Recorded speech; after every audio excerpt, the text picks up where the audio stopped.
Welcome ltde5305. This is my Weebly, Amanda Bashir's. This is my homepage. This is a little bit about me.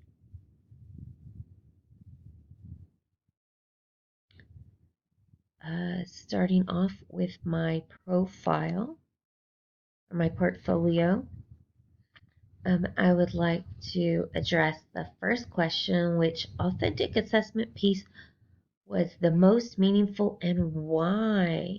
As I scroll down to begin looking at our first collaboration instructional design tool, evaluation tool, as you see, it was our end of course form.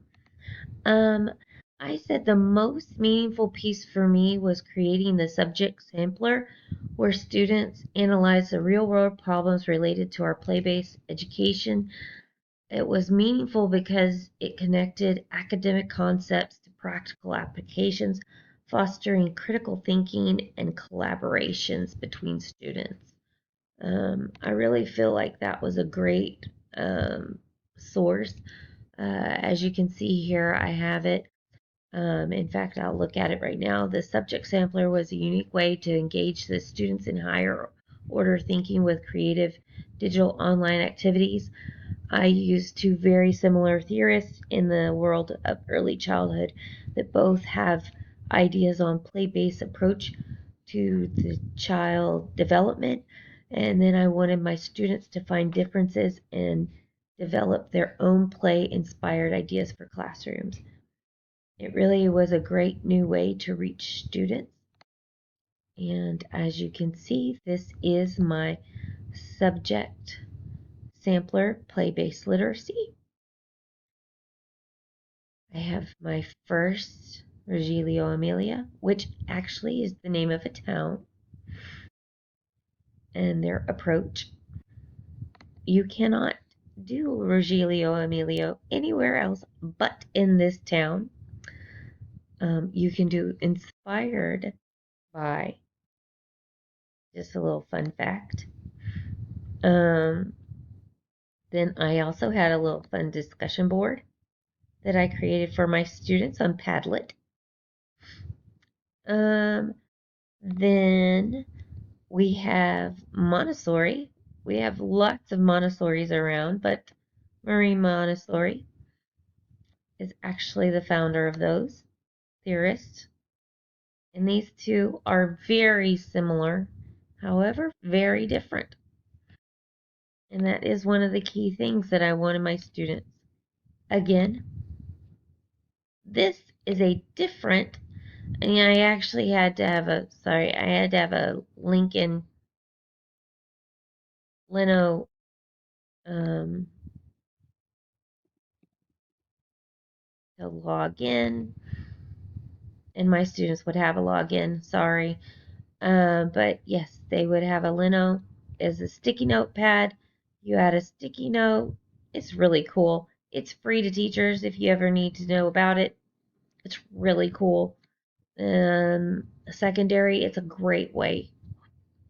Anywho, going back. So, that was I also had down here, this was a video comparing the two, and a great new word, provocation, for them. And again, I use the same Leno to have them sticky note their way through.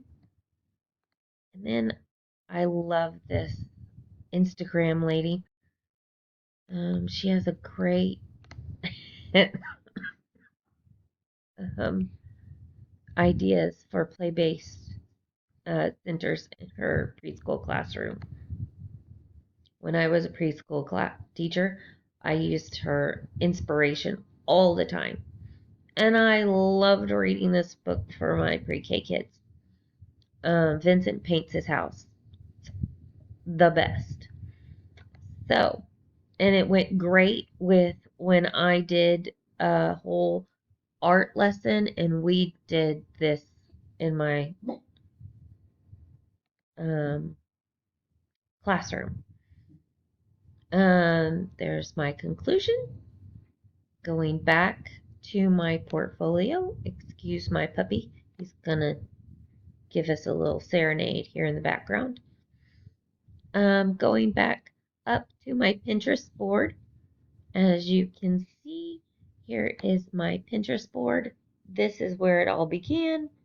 My ideas created here, and this is kind of where it all kind of started coming together.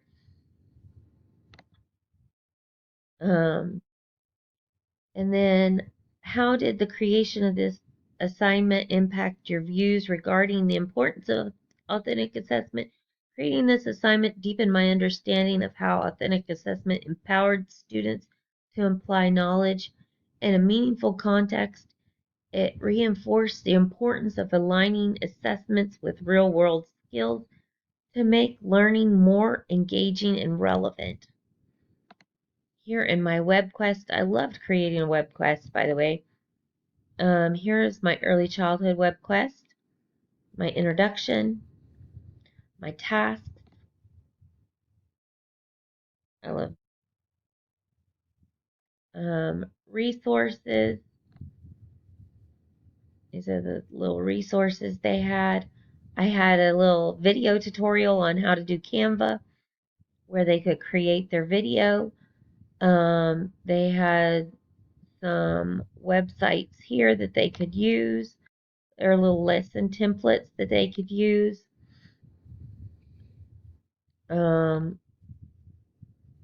This was their rubrics and their grading scales. And our conclusion and reflection. So that was our web quest. Also, if you did not see my instructor version, what we wanted to learn, what our criteria was. I did have 2 discussion posts.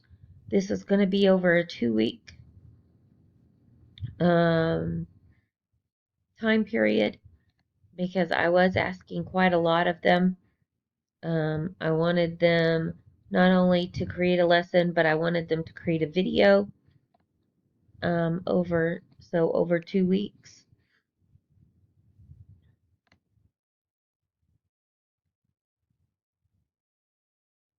And I think, yep, I think that was everything. So my last 2 questions: what knowledge and skills did you gain from creating these authentic assessment pieces that you would like to incorporate in future instruction endeavors? I gained a better understanding of how to design digital subject samplers that allow for critical thinking and analyzing in real-world skills. I also improved my abilities to create assessments that integrate interdisciplinary approaches, which I plan to incorporate into future lesson plannings. And 4, what was the most significant word of advice or encouraging feedback you received from colleagues throughout this course? The most encouraging feedback came from a colleague who praised my focus on the students and emphasizing how giving student choice in their projects could further increase engagement. It reminded me of the value of fostering autonomy in learning. So, thank you for listening, and hope to see you in the next class.